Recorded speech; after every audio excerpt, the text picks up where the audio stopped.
অসমীয়াক বিহাৰীয়ে কৰা আক্ৰমণৰ বাবে এতিয়া ক্ষোভত ফাটিছে অসম ৰাজ্যৰ ভিন্ন প্ৰান্তত তীব্ৰ প্ৰতিবাদ সাব্যস্ত কৰাৰ লগতে দল সংগঠনে এই প্ৰতিবাদ সাব্যস্ত কৰাৰ লগতে আজিও চেৰাবভাটিত উত্তপ্ত হৈ পৰিছে পৰিস্থিতি আৰু এতিয়া চেৰাবভাটিত অধিক উত্তপ্ত হৈ পৰিছে যিগৰাকী আলোক ত্ৰিপাঠীৰ নাম এই ঘটনাত হাঙুৰ খাই পৰিছিল আলোক ত্ৰিপাঠী সেই সমষ্টিৰ বিধায়ক গৰাকীৰ অতি ঘনিষ্ঠ বুলি জানিব পৰা গৈছে আৰু এই গৰাকী ব্যক্তিৰ বাসগৃহৰ সন্মুখত প্ৰতিবাদকাৰীসকল যাওঁতে আৰক্ষীয়ে বাধা প্ৰদান কৰাৰ অভিযোগ উত্থাপন হৈছে সমগ্ৰ ৰাজ্যজুৰি তীব্ৰ প্ৰতিবাদ হৈ আছে অসমীয়া যুৱ মঞ্চৰ ফালৰ পৰাও কালিৰ দিনটোত প্ৰতিবাদ সাব্যস্ত হৈছে উজনি নামনি মধ্য অসম সৰ্বত্ৰে এই ঘটনা কেন্দ্ৰ কৰি তীব্ৰ প্ৰতিক্ৰিয়াৰ সৃষ্টি হৈছে আমি আপোনালোকক এই মুহূৰ্তত চেৰাবভাটিৰ ভিজুৱেলছ দেখুৱাই আছো আৰু লগতে তাৰ সমান্তৰালকৈ আমি অসমীয়া যুৱ মঞ্চই কালিৰ দিনটোত কৰা প্ৰতিবাদো আমি আপোনালোকক দেখুৱাম এই যে বিহাৰীয়ে যি অসমীয়াক আক্ৰমণ কৰিছে এই প্ৰসংগটো কিন্তু তীব্ৰভাৱে এতিয়া প্ৰতিক্ৰিয়া বৃদ্ধি পাইছে এই আক্ৰমণৰ প্ৰত্যুত্তৰ আমি দিমেই এনেধৰণৰ এতিয়া মন্তব্য প্ৰকাশ কৰা হৈছে কাৰণ অসমীয়াক যদি অসমীয়াই নিৰাপত্তা নিদিয়ে তেন্তে কোনে দিব একাংশই এতিয়া এই প্ৰশ্ন অসমীয়াই এতিয়া উত্থাপন কৰিছে একাংশই নহয় আচলতে সকলোৱে প্ৰশ্ন উত্থাপন কৰিছে বিহাৰত গৈ আমি বিহাৰী এগৰাকী ব্যক্তিক যদি প্ৰহাৰ কৰোঁ আমাক সেই প্ৰান্তৰ লোকসকলে এৰি দিবনে এনে প্ৰশ্ন উত্থাপন কৰিছে বিধায়ক গৰাকী যি মধ্য গুৱাহাটীৰ নৱনিৰ্বাচিত বিধায়ক বিজয় গুপ্তাক আহ্বান জনাইছে অতি শীঘ্ৰে এই ঘটনাৰ ক্ষেত্ৰত আপুনি প্ৰতিক্ৰিয়া আগবঢ়াওক আৰু উচিত ন্যায়ৰ ক্ষেত্ৰত আপুনি মাতক মুখ্যমন্ত্ৰীকো আহ্বান জনাইছে ইতিমধ্যে আসুৰ সভাপতি উৎপল শৰ্মাৰ মন্তব্য আমি আপোনালোকক শুনালো এই চেৰাবভাটিৰ যি পৰিৱেশ এই চেৰাবভাটিৰ পৰিৱেশ আপোনালোকে ইতিমধ্যে দেখিছে আৰু আজি এতিয়া কিছু মুহূৰ্তৰ পূৰ্বে খবৰ আহিছে যিগৰাকী আলোক ত্ৰিপাঠীৰ নাম ইয়াতে উচ্চাৰণ হৈছে সেই আলোক ত্ৰিপাঠীৰ ঘৰ ঘেৰাও কৰিবলৈ যাওঁতে আৰক্ষীয়ে বাধা প্ৰদান কৰাৰ অভিযোগ ২৪ ঘণ্টা উকলি যোৱাৰ পাছতো আলোক ত্ৰিপাঠীক গ্ৰেপ্তাৰ কৰিবলৈ অসম আৰক্ষী কিয় সক্ষম হোৱা নাই এই প্ৰশ্ন প্ৰতিবাদকাৰীৰ বিধায়ক বিজয় গুপ্তাৰ ঘনিষ্ঠ হোৱাৰ বাবে গ্ৰেপ্তাৰ কৰিব পৰা নাই নেকি অসম আৰক্ষীয়ে এইগৰাকী আলোক ত্ৰিপাঠীক এতিয়া সেই মন্তব্য কৰিছে দ্বিতীয় দিনেও চেৰাবভাটিত এই পৰিৱেশ দেখিবলৈ পোৱা গৈছে বিহাৰী গৌ বেগ ধ্বনি দিয়া পৰিলক্ষিত হৈছে প্ৰতিবাদ মুঠতে তীব্ৰতৰ হৈ উঠিছে মন্তব্য কেইটামান আছে আমি মন্তব্য শুনাম সমতল কৰি পেলাই আমি অলক ত্ৰিপাঠী নামৰ যিটো দুৰ্বৃত্ত আছে এই দুৰ্বৃত্তটোৰ বাসগৃহত আমি যাম বুলি ওলাই আহিছিলোঁ বিভিন্ন দল সংগঠনৰ প্ৰতিনিধি আৰু আমি অসমীয়া যুৱচামে কিন্তু আৰক্ষী প্ৰশাসনে আগভেটি ধৰি পেলাই আমাক উভতাই পঠালে ইতিমধ্যে তেওঁলোকৰ কিছুমান ৰুল ৰেগুলেশ্যন আছে আৰু আমি ক'ব বিচাৰিছোঁ অসমতে যদি অসমীয়া এনেকৈ যদি প্ৰহাৰ কৰি পেলাই আজি অলক ত্ৰিপাঠী নামৰ বিহাৰীটো যদি এনেকৈ মুক্ত আকাশৰ তলত বিচৰণ কৰি থাকে আমি ইয়াতে আজি ৰ'দত থাকি পেলাই আমি প্ৰতিবাদ কৰি আছোঁ এজন অসমীয়া মানুহৰ ন্যায়ৰ বাবে অসমীয়াৰ বৰ বেটি কম্পমান কৰিলে তাৰে কাৰণে আচলতে আমি আজি সমতল কৰি পেলাই আমি অলক ত্ৰিপাঠী নামৰ যিটো থাৰ্ড ক্লাছ বিহাৰী আছে এই বিহাৰীটোৰ ঘৰত আমি ঘৰ ঘেৰাও কৰিম বুলি যাম বুলি ভাবোঁতে আৰক্ষীয়ে আমাক আগভেটি ধৰি পেলাই উভতাই পঠাইছে আৰু আমি গণতান্ত্ৰিক প্ৰতিবাদ আমি এতিয়ালৈকে কৰি যাম আমাৰ যি নিৰ্দিষ্ট এটা জেগাত আমি বহি পেলাই প্ৰতিবাদ কৰিছিলোঁ তাতে আমি প্ৰতিবাদ কৰিম নাই বিধায়কগৰাকী কেনেকৈ হ'ব বিধায়কগৰাকী অসমীয়াৰ কিবা চেণ্টিমেণ্ট আছে জানো বিধায়কগৰাকীৰ অসমীয়াটো একো চেণ্টিমেণ্ট নাই বিধায়কগৰাকী যদি অসমীয়া যদি কিবা চেণ্টিমেণ্ট যদি থাকিলে হয় অসমীয়া যদি কিবা যদি চেণ্টিমেণ্ট থাকিলে হয় তেতিয়াহে হ'ল হয় সেইটোতো একোতো চেণ্টিমেণ্ট নাই কেনেকৈ হ'ব বিহাৰীত কেনেকৈ আহিব এই বিধায়ক হৈ পেলাই হ'লেও আৰক্ষী প্ৰশাসনে ইমান ডাঙৰ এটা বিয়াকম ব্যৱস্থাপনা আছে অসম চৰকাৰৰ খিলঞ্জীয়া মানুহক মানে আচলতে প্ৰহাৰ কৰিলে গুৱাহাটীৰ ৰাজপথত এতিয়ালৈকে নিৰ্লিপ্ত ভূমিকা সেইটোৰ ৰহস্য কিহৰ কাৰণে আচলতে কিয় ইমান দৰত কিয় আচলতে ইমান অনা অসমীয়াৰ কাৰণে দৰত কিয় ইমান অসমীয়া মানুহে আজি জাষ্টিচ বিচাৰি পেলাই গুৱাহাটীৰ ৰাজপথত আহিব লগা হৈছে অসমত আমি কোনো মহাৰাষ্ট্ৰ বা দিল্লীত প্ৰতিবাদ কৰা নাই গুৱাহাটীৰ যি বৰবেটী অসমীয়া বৰবেটী আমাৰ দিছপুৰত আহি পেলাই আমি গুৱাহাটীত আমি প্ৰতিবাদ কৰিব লগা হৈছে কিয় আপোনালোকৰ ইমান আমি বিধায়কৰ প্ৰশ্নটো বিধায়কৰ কথানো কি ক'ম আমি ইয়াতে আগতেও কৈ আহিছিলোঁ যে আমি যিবিলাক সন্দেহ কৰিছিলোঁ যিবিলাক কথা আমি জনসাধাৰণৰ মাজলৈকে ঠেলি দিছিলোঁ সেইবিলাক ঘটনাই এতিয়া ঘটিব ধৰিছে আজি একমাহ হোৱা নাই আপোনালোকে জানে যে সেই বিশেষ ব্যক্তিগৰাকীৰ বিধায়ক হোৱা একমাহ একমাহ হোৱা নাই, একমাহ নহওঁতে আজি এই সমষ্টিত আজি অসমীয়া গৌ বেগ ধ্বনি দিবলৈ খাব পালে। সেইটো আমিতো ইতিমধ্যে কৈছোঁ। গতিকে কালিৰ ঘটনাটো সম্পূৰ্ণ ধৰি অনাৰ যোগ্য।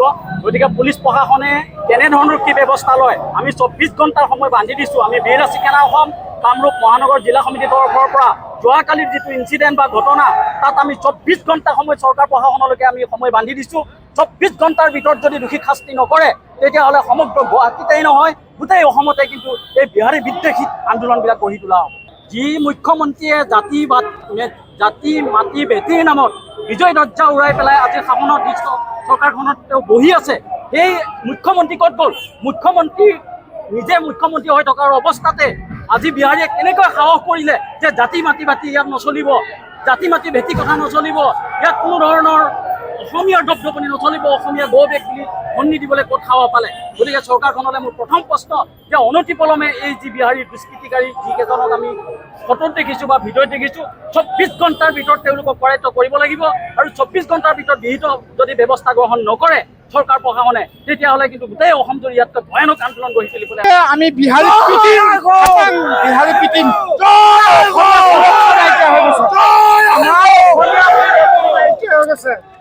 অসমীয়া যদি সুৰক্ষা নাথাকে অসমতে আৰু আমি জীয়াই থাকি কি লাভ আছে?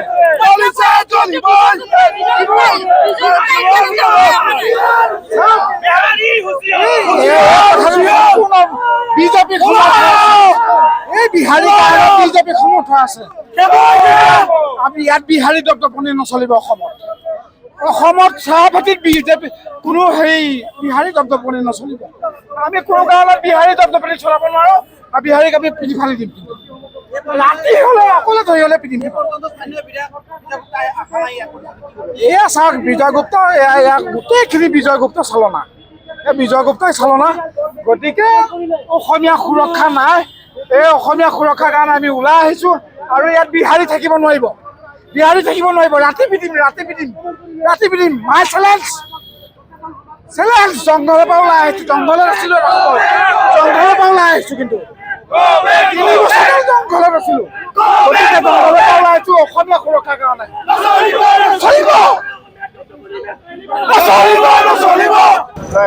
যোৱাকালিৰ দিনটো আচলতে অসমীয়া জাতিৰ বাবে দুৰ্ভাগ্যৰ দিন। আমি প্ৰত্যক্ষ কৰিছোঁ, টিভিত সাংবাদিকৰ ওপৰতো হাত উঠাইছে। অসমীয়া গৌ বেগ ধ্বনি কালি গুৱাহাটীৰ মাজমজিয়াত আমি শুনিবলৈ পাইছোঁ। আৰু তাতকৈ লজ্জাজনক কথা, এইখিনি অঞ্চলত আমি ডাঙৰ হৈছোঁ। আমি যেতিয়া ইয়াতে মহাবিদ্যালয়ত আমি ইয়াতে আহোঁ, তেতিয়া এনেকুৱা এটা পৰিৱেশ নাছিল। আজি কিন্তু এনেকুৱা এটা পৰিৱেশ দেখি ভয় লগা পৰিস্থিতি। গতিকে মই অসম চৰকাৰক এটাই অনুৰোধ জনাম, যিসকলে কালি অসমীয়া গৌ বেগ দিছে, নিৰীহ ব্যক্তিক হাত উঠাইছে, সাংবাদিকক হাত উঠাইছে, তেওঁলোকক যেন অতি শীঘ্ৰে কৰায়ত্ব কৰি জেললৈ পঠায়। সেইটোতো মই বিশ্বাস নকৰোঁ। অসমত অসমীয়াৰ অস্তিত্ব আমি নিজে ধৰি ৰাখিব লাগিব। আমাৰ মানুহৰো ভুল আছে কিছু। আমাৰ যিবিলাক মাটি, এইবিলাক আমি অন্য মানুহক বিক্ৰী কৰোঁ। গতিকে আইনখন এখন কাঢ়া আইন যেন গঠন কৰে, য'ত মানে আমাৰ অসমীয়া খিলঞ্জীয়া মাটি অইন মানুহে কিনিব নোৱাৰি, ক্ৰয় কৰিব নোৱাৰে। আৰু তাতকৈ ডাঙৰ কথা, যিহেতু আমাৰ বিধায়ক মহোদয়ৰ কথাও ইয়াতে ওলাইছে, মই যোৱাকালি খবৰ লৈছিলোঁ বিধায়ক মহোদয় কালি বহুতো উন্নয়নমূলক কাৰ্যসূচীত জড়িত হৈছিল। আৰু তেখেতক আমি জনসাধাৰণে জয়লাভ কৰাইছোঁ, তেখেতে এনে সেই বিধায়ক হোৱা নাই। গতিকে তেখেতকো এটা অনুৰোধ জনালোঁ, তেখেতৰ দায়িত্ব আছে, কিন্তু তেখেতৰ যেন এই যিটো ঘটনা হ'ল, যিহেতু মধ্যৱৰ্তী সমষ্টিত হৈছে, তেখেতক অনুৰোধ জনাইছোঁ তেখেতে যেন অতি শীঘ্ৰে আৰক্ষী মহলৰ লগত আলোচনা কৰি দোষীক অতি শীঘ্ৰে যেন কৰায়ত্ব কৰিবলৈ সক্ষম হয়। অনাঅসমীয়াই বিহাৰী বুলি ক'লে বেয়া নহয়, বিহাৰীয়ে বুলি কৈছোঁ, চিধা স্পষ্ট কথা।